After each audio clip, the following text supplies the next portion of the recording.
Pela ética do amortecimento?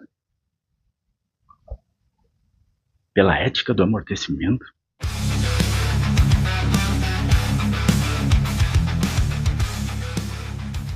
Tosconomics. Buenas, me espalho. Eu sou o Tosco e você tropeçou no Tosconomics, um espaço onde eu comento aleatoriedades do mundo e da vida sob uma perspectiva liberal e libertária. E no episódio de hoje, Lovecraft. Censurado? Pois bem, gurizada, como quase todos os fãs de horror, eu sou um grande fã de Lovecraft, criador do subgênero horror cósmico, que viveu e escreveu lá no início do século passado, nos anos 20 do século passado. Uma era que foi bastante diferente da nossa hoje. Mas enfim, eu só havia lido Lovecraft no original, e eu admito que não sem alguma dificuldade. Mas enfim, e então eu estava flanando por um sebo, quando eu tropecei nesta ediçãozinha aqui, uma ediçãozinha muito legal, muito bonita, da Martin Claret, capa dura, folhas com uma gramatura muito legal, amareladas e tal, bem legal. Enfim, levei para casa e vamos ler. Eu deparei então com uma introdução de 10 páginas, o que não é uma coisa incomum de acontecer. Existem várias obras que, principalmente clássicos, né, que normalmente tu tem um convidado, o tradutor ou o editor, sei lá, escreve um texto apresentando o autor e sua obra, e alguns desses textos são bem longos. Então eu não fiquei muito surpreso ao ver que aqui a gente tinha 10 páginas. Inclusive eu gosto de ler essas coisas. Mas enfim, comecei a ler, e dentro dessas 10 páginas, desta introdução, está tudo subdividido em subtítulos. E um desses subtítulos é justamente pela ética do amortecimento. Pela ética do amortecimento.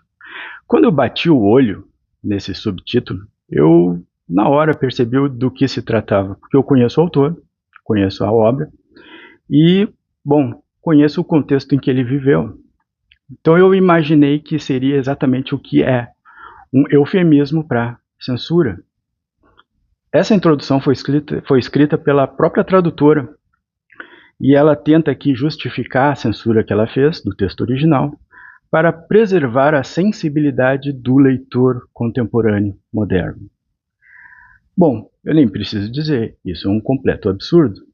Essa tradutora, no caso, perdeu uma ótima oportunidade de educar os leitores contemporâneos modernos, e explicando o contexto em que a obra foi feita, no contexto em que a obra foi escrita.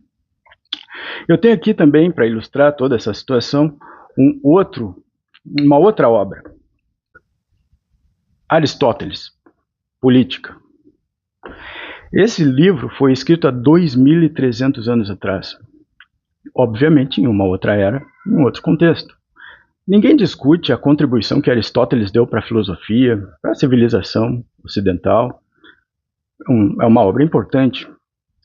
Então, os comentários que ele faz sobre política, poder, democracia, ainda têm validade. São textos que ainda são válidos.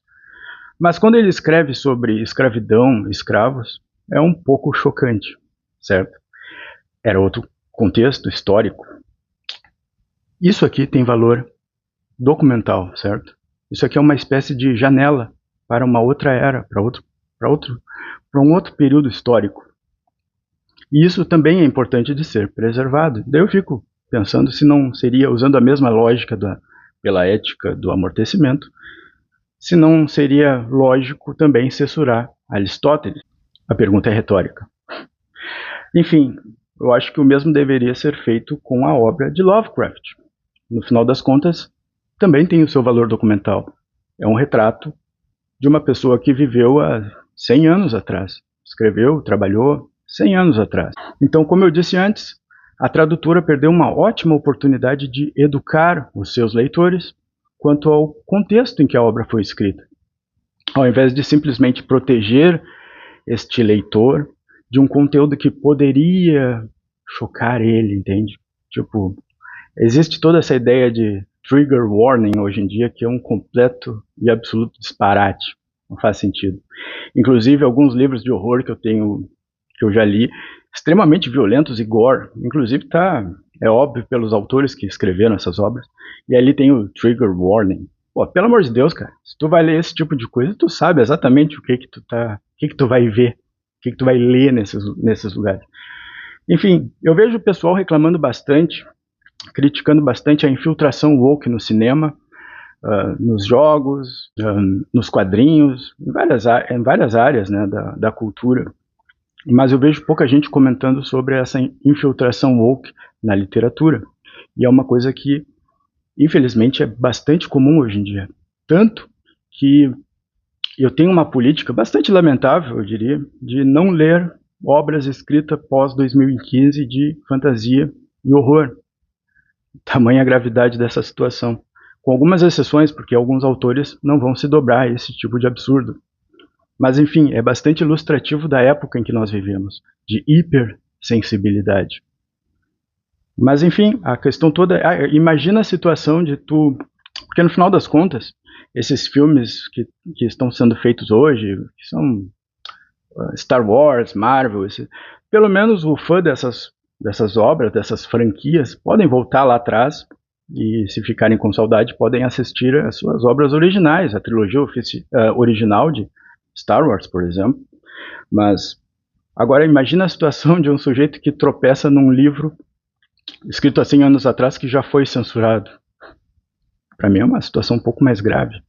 Mas enfim, esse vídeo aqui é rapidinho, é só um rant mesmo, porque eu fiquei indignado quando eu vi isso aqui e acabei nem lendo a versão traduzida. Mas enfim, por hoje é só, gurizada. Stay strong, stay free.